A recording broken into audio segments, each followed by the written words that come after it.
तो ये कहानी है इलॉन मस्क की, जो इस वक्त दुनिया के सबसे मशहूर जीनियस और एक एंटरप्रेन्योर है, जिन्हें दुनिया वर्ल्ड का द ग्रेटेस्ट अलाइव जीनियस मानती है। मैं ऐसा क्यों कह रहा हूँ ये आपको कुछ ही देर में समझ आ जाएगा।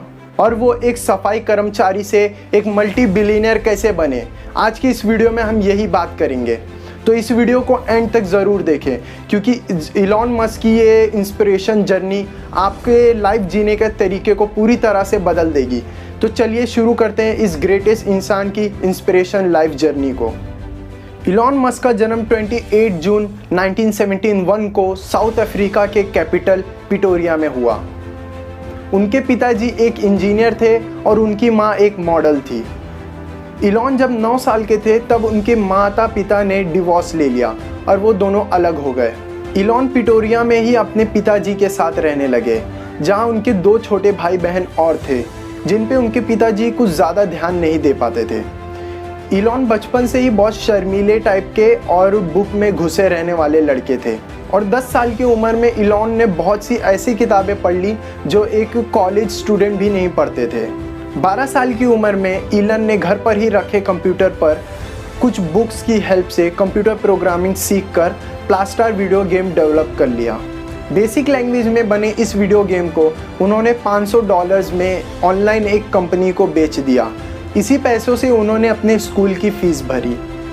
स्कूल की फ़ीस तो उन्होंने भर दी थी, लेकिन स्कूल में कुछ बच्चे थे जो रोज़ उनसे मारपीट करते थे। एक बार तो उन्होंने मिलकर इलॉन को इतना मारा कि वो बेहोश हो गए और उन्होंने सीढ़ी से नीचे इलॉन को फेंक दिया।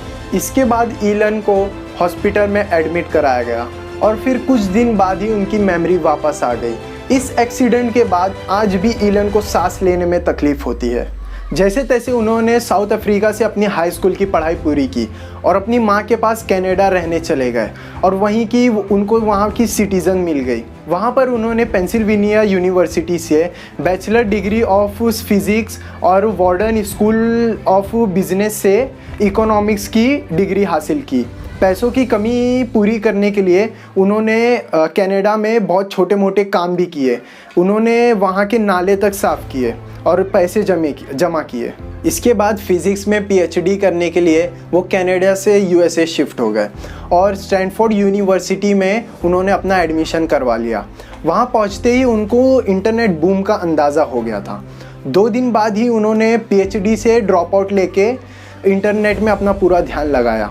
1995 में ही इलॉन मस्क और उनके भाई किम्बल मस्क अपने पिता से मिले पैसों से एक ऑनलाइन सॉफ्टवेयर कंपनी Zip2 बनाई, जिसका काम ऑनलाइन न्यूज़पेपर पब्लिशर इंडस्ट्री को सिटी गाइड करने का था। Zip2 को इलॉन और उनके भाई ने मशहूर पर्सनल कंप्यूटर कंपनी कॉम्पैक्ट को $307 मिलियन में बेचा।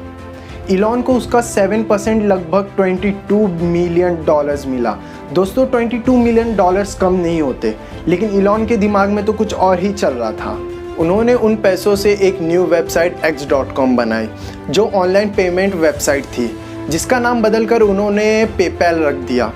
दोस्तों, आप में से बहुत लोग ने पेपैल का नाम सुना होगा, मगर आपको शायद ही एक बात पता हो कि पेपैल के जो फाउंडर हैं वो भी इलॉन मस्क थे।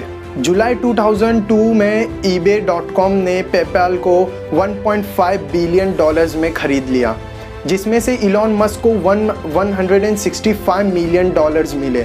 पर इलॉन मस्क इसमें भी सेटिस्फाई नहीं हुए।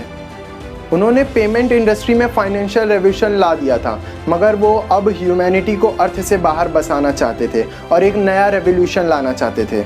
उन्होंने अपनी विजनरी माइंड में कुछ ऐसा सोच रखा था जिसे अक्सर लोग सुनकर कहते थे ये बंदा पागल हो चुका है।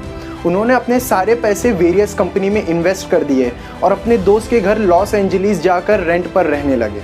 रिटर्न में जो पैसे आए उससे उन्होंने 2002 में एक कंपनी SpaceX बनाई, जो एक प्राइवेट कंपनी था, जिसका शुरुआती से यही गोल था कि मार्स यानी मंगल ग्रह पर इंसानों को बसाना। हालांकि उन्होंने स्पेस साइंस और एरोनॉटिक्स की कोई डिग्री नहीं ली थी, लेकिन उन्होंने एरोनॉटिक्स की किताबें घर पर पढ़कर इतनी नॉलेज इकट्ठा कर ली थी कि खुद की कंपनी SpaceX बना दी।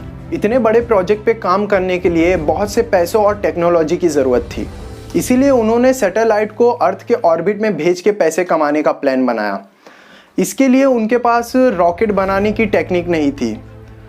रॉकेट खरीदने के लिए वो रशिया गए और वहाँ जाकर उन्होंने देखा कि रॉकेट की प्राइस बहुत ज़्यादा है, जिससे सैटेलाइट को अर्थ के ऑर्बिट में भेजना बहुत ज़्यादा कॉस्टली होता था। उन्होंने खुद का रॉकेट यूएसए में बनाने का बोल्ड स्टेप लिया, जो आज तक किसी भी प्राइवेट कंपनी ने नहीं लिया था। उन्होंने खुद के टेक्नोलॉजी से खुद के रॉकेट्स बनाए और अपने रॉकेट स्पेस में भेजने की तैयारी करी। एक के बाद एक लगातार उन्होंने 3 रॉकेट स्पेस में भेजे। तीनों अटेम्प्ट फेल हो गए, जिसकी वजह से इलॉन मस्क फाइनेंशियली बहुत वीक हो गए, पर फिर भी वो 4th अटेम्प्ट करना चाहते थे और उन्होंने अपना 4था रॉकेट भी बना लिया।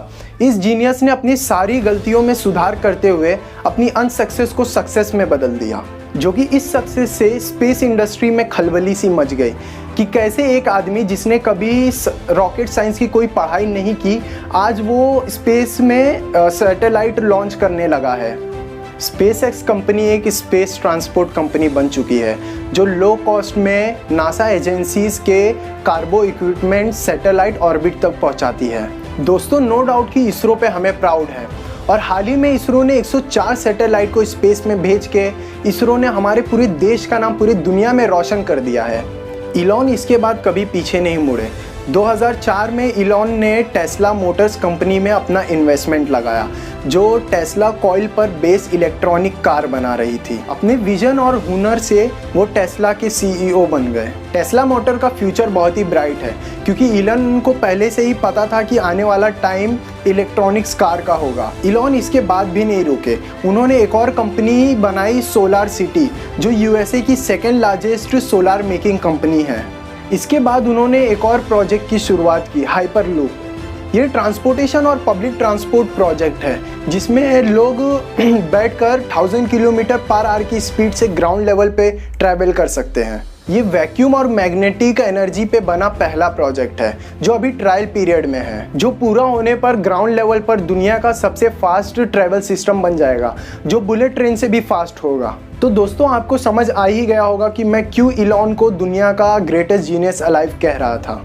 इलॉन मस्क ने 2014 में निकोला टेस्ला के भतीजे विलियम टर्बो को टेस्ला साइंस कंस्ट्रक्शन के लिए $1.1 मिलियन दिया और म्यूजियम कार पार्क में टेस्ला सुपरचार्जर लगाने का वादा किया है। इलॉन मस्क को एक्सक्वायर मैगजीन ने 21 सेंचुरी का टॉप 75 इन्फ्लुएंसर्स में शामिल किया और 2013 में फॉर्च्यून मैगजीन ने इलॉन मस्क को business person of the year से भी सम्मानित किया। तो बस दोस्तों, आज की इस वीडियो में इतना ही था। तो अगर आप इलॉन मस्क की इंस्पिरेशन लाइफ जर्नी से थोड़ा भी इंस्पायर हुए हो, तो आप इस वीडियो को ज़रूर लाइक करें और अपने सारे फैमिली और फ्रेंड्स के साथ शेयर करें। वीडियो पसंद आई हो तो चैनल को ज़रूर सब्सक्राइब करें और हमें इंस्टाग्राम, फेसबुक, ट्विटर पर भी फॉलो करें। सबकी लिंक नीचे डिस्क्रिप्शन में है। And finally, thanks for watching.